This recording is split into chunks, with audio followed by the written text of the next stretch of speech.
Hello guys, welcome back to our channel. Episode ആരംഭിക്കുമ്പോൾ കാണിക്കുന്നത് മാലതിയെയും മൈഥിലിയുമാണ്. വന്ന് വന്ന് ചെമ്പകമംഗലത്ത് കിടന്നുറങ്ങാൻ എനിക്ക് പേടിയാണെന്ന് മാലതി പറയുമ്പോൾ ചെമ്പകമംഗലത്തെ അമ്മായിയും മക്കളെയും ആരും ഉപദ്രവിക്കില്ലെന്ന് മൈഥിലി പറയുന്നു. അപ്പോഴാണ് വൈശാഖ് അവിടെ കാത്തു നിൽക്കുന്നത് മൈഥിലി കാണുന്നത്. ദൈവമേ, ഇവരെ കണ്ടു മനസ്സിലാക്കിയാൽ അതോടെ എല്ലാം തീർന്നു. അതേസമയം മൈഥിലിയെ തന്റെ അടുത്തേക്ക് വിളിക്കുകയാണ് വൈശാഖ്. എന്ത് ചെയ്യുമെന്നറിയാതെ ഒരു മിനിറ്റ് ആലോചിച്ച ശേഷം ജ്യൂസ് കുടിക്കാനെന്ന് പറഞ്ഞ് കടയിലേക്ക് വിളിച്ച് കയറ്റുകയാണ് മൈഥിലി മാലതിയെ. അങ്ങനെ ജ്യൂസ് കുടിച്ചുകൊണ്ടിരിക്കുന്ന സമയത്ത് തന്റെ ദേഹത്തേക്ക് അല്പം ജ്യൂസ് കമിഴ്ത്തുകയാണ് മൈഥിലി. അയ്യോ, എന്റെ മേത്തൊക്കെ വീണല്ലോ, ഞാൻ പോയി കഴുകിയിട്ട് വരാമെന്ന് പറഞ്ഞ് മൈഥിലി പെട്ടെന്ന് തന്നെ വൈശാഖിന്റെ അടുത്തേക്ക് ചെല്ലുന്നു. നീ എന്താ എന്നെ വിളിക്കാഞ്ഞതെന്ന് വൈശാഖ് ചോദിക്കുമ്പോൾ മൈഥിലി പറയുകയാണ്, ഞാൻ നിന്നെ വിളിക്കാറുള്ള ആ രഹസ്യ ഫോണില്ലേ, അതിന്റെ കാര്യത്തിൽ ഇപ്പോൾ ചെമ്പകമംഗലത്തുള്ളവർക്ക് സംശയമുണ്ട്. അതുകൊണ്ട് ഞാൻ ഫോൺ ഓഫ് ആക്കി വെച്ചിരിക്കുകയാ. പാമ്പിന്റെ പ്ലാൻ എന്താണെങ്കിലും ഉഗ്രനായിരുന്നു, എല്ലാവരെയും വിരട്ടാൻ പറ്റിയല്ലോ. സത്യത്തിൽ അവിടെ എന്താ സംഭവിച്ചതെന്ന് വൈശാഖ് ചോദിക്കുന്നു. പറയാമെന്ന് പറഞ്ഞുകൊണ്ട് നടന്ന കാര്യങ്ങളെല്ലാം മൈഥിലി വൈശാഖിനോട് പറയുന്നു. ആ പാമ്പിനെ കൊണ്ടുവന്ന ബംഗാളിയുടെ പടം മീനാക്ഷി അതേപോലെ വരച്ചു വെച്ചിട്ടുണ്ട്. അയാളെ എങ്ങാനും പിടിച്ചാൽ അതോടെ തീർന്നെന്ന് മൈഥിലി പറയുമ്പോൾ വൈശാഖ് പറയുകയാണ്, അതിനയാള് ബംഗാളിയൊന്നുമല്ലല്ലോ. പണി പാളി എന്നറിഞ്ഞപ്പോ തന്നെ ഞാൻ അവനെ ഇവിടുന്ന് കടത്തിയിട്ടുണ്ട്. ഇത് കേൾക്കുന്ന മൈഥിലി ചിരിച്ചുകൊണ്ട് പറയുകയാണ്, നിന്റെ ചേച്ചി അവിടെ നിൽപ്പുണ്ട്. അവർക്ക് എന്തെങ്കിലും സംശയം തോന്നിയാലേ അതോടെ തീർന്നു. അതുകൊണ്ട് ഞാൻ പോയിട്ട് വരാം. ഏയ്, അങ്ങനെയൊന്നും ഉണ്ടാകില്ലെന്ന് വൈശാഖ് പറയുമ്പോൾ അത് കണ്ടുകൊണ്ട് കാർത്തി അങ്ങോട്ടേക്ക് വരികയാണ്. കാർത്തിയെ കണ്ട് ഞെട്ടലോടെ നിൽക്കുകയാണ് വൈശാഖും മൈഥിലിയും. എന്തെങ്കിലും നാടകം കളിക്കാതെ ശരിയാകില്ലെന്ന് മൈഥിലി മനസ്സിൽ പറയുന്നു. അങ്ങനെ കാർത്തി തന്റെ കാറിൽ നിന്നും ഇറങ്ങുമ്പോൾ മൈഥിലി ദേഷ്യത്തോടെ വൈശാഖിനോട് പറയുകയാണ്, വഴിയിലൂടെ പോകുന്ന എന്നെ പിടിച്ചു നിർത്തി ഭീഷണിപ്പെടുത്താൻ നീ ആരാടാ? എന്താ ഇവിടെ പ്രശ്നമെന്ന് ചോദിച്ചുകൊണ്ട് കാർത്തി വരുമ്പോൾ ഇവൻ എന്നെ വെറുതെ ശല്യപ്പെടുത്തുകയാണെന്ന് മൈഥിലി പറയുന്നു. എന്താടാ നിനക്ക് വേണ്ടതെന്ന് കാർത്തി ചോദിക്കുമ്പോൾ വൈശാഖ് പറയുകയാണ്, എനിക്ക് വേണ്ടതേ ഇവളെ തന്നെയാ. മര്യാദയ്ക്ക് നീ നിന്റെ വഴിക്ക് പോടാ എന്ന് പറഞ്ഞ് കാർത്തി വൈശാഖിനെ നോക്കുമ്പോൾ ഇല്ലെങ്കിൽ എന്ത് ചെയ്യുമെന്ന് ചോദിച്ചുകൊണ്ട് വൈശാഖ് കാർത്തിയെ തല്ലുകയാണ്.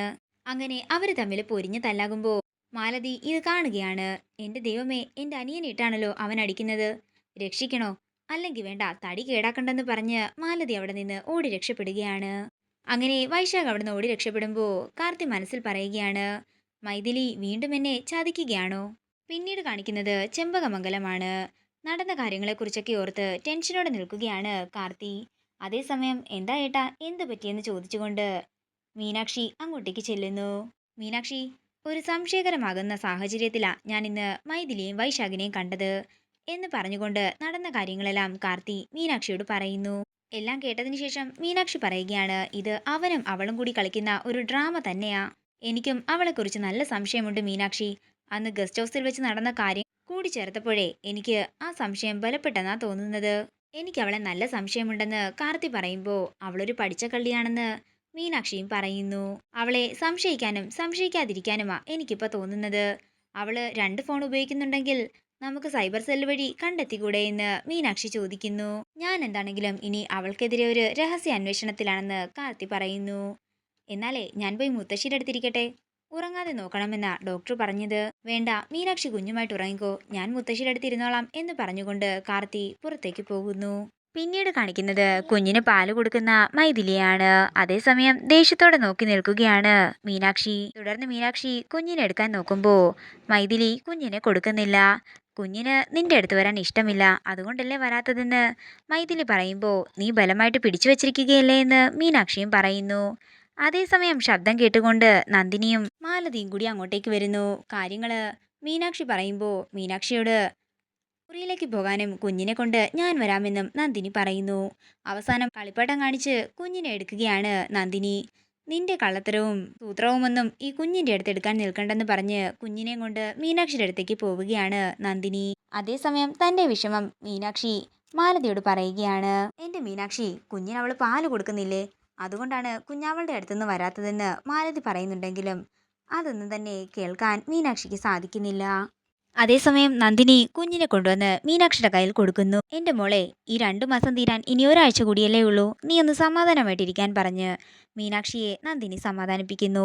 നേരം രാത്രിയാകുന്നു. പിന്നീട് കാണിക്കുന്നത് കരഞ്ഞുകൊണ്ടിരിക്കുന്ന മീനാക്ഷിയാണ്. അതേസമയം കാർത്തി മീനാക്ഷിയുടെ അടുത്തേക്ക് വന്ന് സമാധാനിപ്പിക്കുകയാണ്. നമ്മുടെ വൈഗമ്മളുടെ ആരോഗ്യത്തിന് വേണ്ടിയല്ലേ നമ്മൾ ഇങ്ങനെയൊക്കെ ചെയ്തത്, എന്താണെങ്കിലും ഒരാഴ്ചത്തെ കാര്യം കൂടിയല്ലേ ഉള്ളൂ, താൻ ക്ഷമിക്കാൻ പറഞ്ഞുകൊണ്ട് മീനാക്ഷി ചേർത്ത് പിടിക്കുകയാണ് കാർത്തി.